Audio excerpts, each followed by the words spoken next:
Bonjour à toutes, bonjour à tous, bienvenue dans cette nouvelle vidéo, bienvenue à chacun et merci à vous d'être là. Donc je suis en compagnie de Didier Margouty. Bonjour à toi. Bonjour. Alors est-ce que tu peux nous dire quels sont tes axes d'action, qu'est-ce que tu fais au quotidien?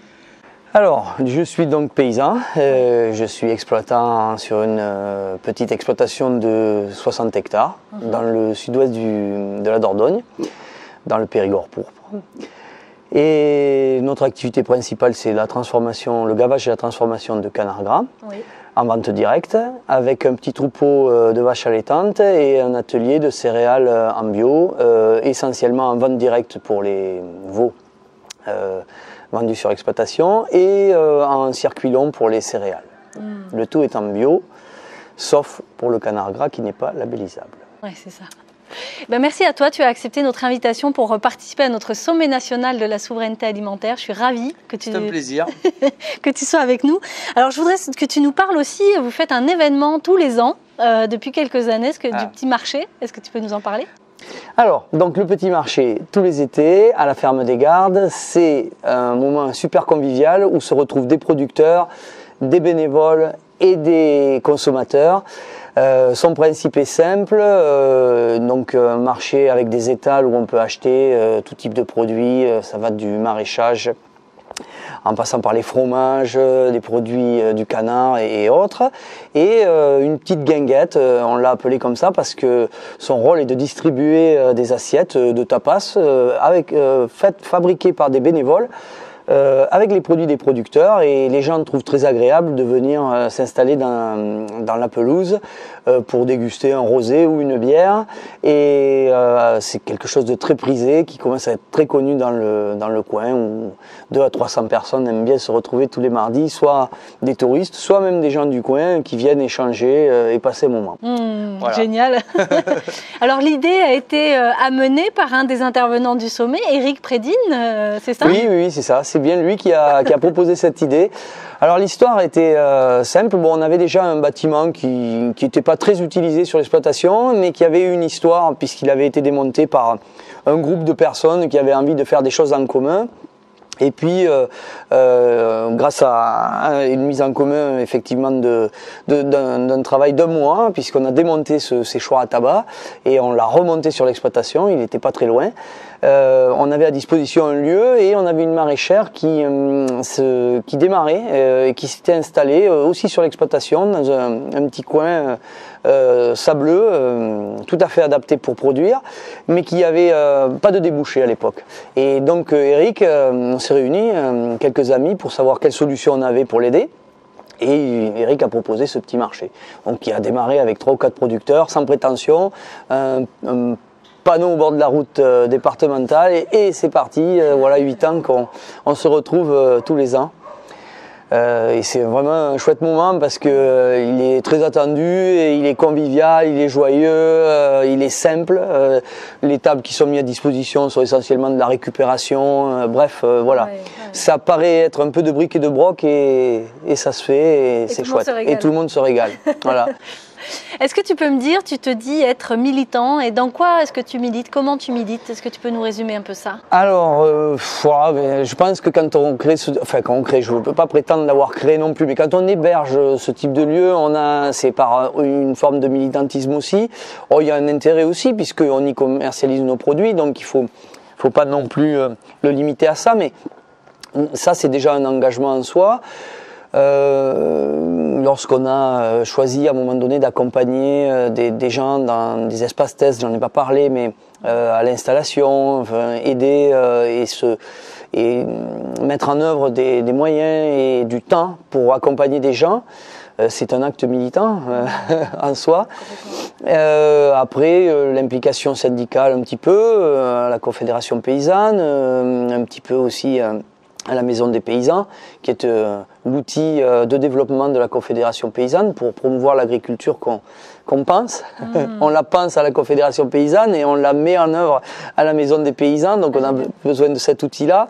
Et donc je m'y implique un petit peu, beaucoup moins maintenant parce que c'est toujours pareil, c'est énergivore. On a pas mal de boulot sur les exploitations et parfois il faut trier.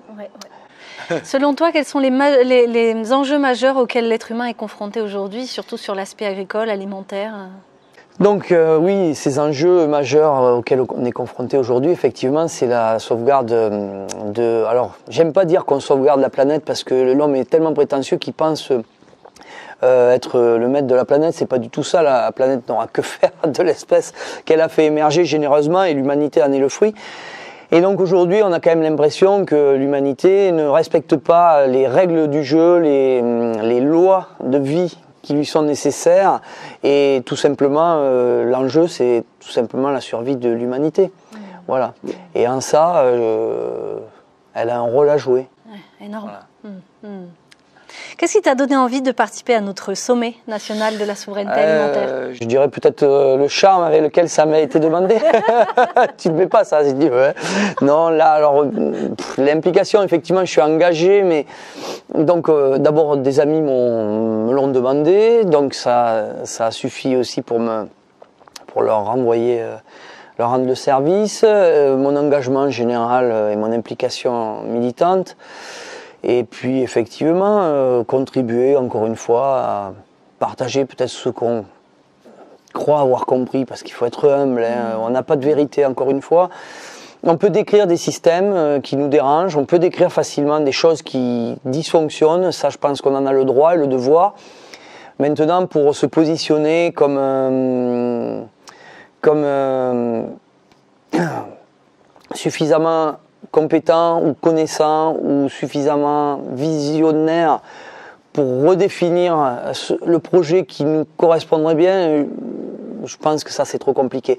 En attendant, on sent bien qu'aujourd'hui, l'intérêt commun est mis à mal, y compris dans le domaine alimentaire, très souvent dans le domaine alimentaire, et ça me choque, et ça suffit pour me motiver. Voilà. Merci. Alors on a mis en place une plateforme de financement participatif pour que vous puissiez chacun de vous nous aider financièrement sur ce projet, parce que nous avons donc pas mal de frais pour réaliser ce sommet. Donc je vais partout en France rencontrer des acteurs engagés tels que toi, donc parmi 35 autres intervenants. Selon toi, Didier, en quoi est-ce important de nous soutenir aussi financièrement sur cette action? De toute évidence, le maillage, moi je suis dans les réseaux depuis très longtemps, on sait très bien que ces réseaux sont de moins en moins d'ailleurs financés, les associations comme la tienne le sont encore moins. Donc aujourd'hui, on a une transition qui est absolument extraordinaire, hein. On se plaint d'un modèle effectivement déviant. Une transition est en train de s'opérer, elle est énergétique, mais elle est alimentaire et elle est globale. Des acteurs comme cette association la porte, la renforce, l'améliore, l'encourage, et forcément on est avec 1 euro, 2 euros, 3 euros, 10 euros multipliés par des centaines, ça fait des fonds, et effectivement on contribuera à cette transition tous à la fois en parlant et en contribuant. Il faut le faire, ça mange un peu de temps. Le plus difficile, ça va être de se dire tiens, il faut que j'y pense et que j'aille me connecter pour aller faire ce don, parce que je m'étais promis de le faire, voilà, ce qui sera mon cas, mais je le ferai, donc vous aussi. Merci à toi Didier, merci beaucoup pour ta participation. Donc avec Didier, nous avons enregistré la version conférence pour vous qui fait partie du contenu de ce sommet.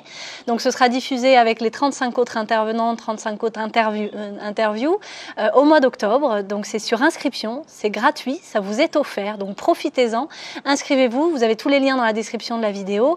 Pensez à faire passer le mot pour que le plus grand nombre en profite, parce que nous avons donc des inspirations pour devenir tous des éco-citoyens responsables autour de la souveraineté alimentaire. Donc un grand merci à chacun des intervenants qui nous offrent gracieusement leur contenu pour chacun de nous. Merci à chacun de vous pour vos soutiens et puis pour faire passer le mot au plus grand nombre. Merci à vous. Prenez soin de vous, prenez soin des autres et prenez soin de la terre. Ciao, bye bye. Bravo.